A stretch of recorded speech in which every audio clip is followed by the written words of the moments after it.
lien faire entre foi et raison? Que peut dire la raison de Dieu, autant qu'il lui est permis et possible sans la révélation chrétienne? Comment parler du corps à l'heure de transhumanisme, à l'heure au fond où nous voulons transformer l'homme? Eh bien, autant de questions auxquelles nous pensons répondre avec l'Institut thomiste et notre référence qui est Thomas d'Aquin. Bonjour à tous, je suis donc Geoffroy Batin, j'ai 29 ans et je fais partie donc de l'Institut thomiste de Paris, association qui essaime dans le monde en vue de faire diffuser, en vue de faire connaître la pensée du docteur commun, celui qu'on appelle aussi le docteur angélique. Qui est Thomas d'Aquin? Au fond, Thomas d'Aquin, c'est un moine dominicain du XIIIe siècle qui a fait le choix et qui a voulu montrer que la raison humaine avait encore quelque chose à dire en plus de la foi chrétienne.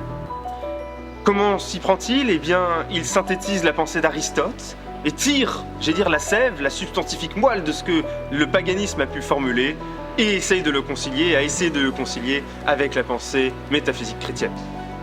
Cette année est une année pour nous exceptionnelle, pour l'Institut thomiste, puisque, en accord avec le Collège des Bernardins, en accord aussi avec les dominicains de la revue thomiste, les dominicains de la province de Toulouse, les dominicains du Saulchoir, eh bien, nous avons décidé de fêter le triple anniversaire de Thomas. Triple anniversaire, pourquoi? Puisque nous fêtons en 2023 les 700 ans de sa canonisation, nous fêtons en 2024 l'année prochaine les 750 ans de sa mort, et nous fêterons en 2025 les 800 ans de sa naissance.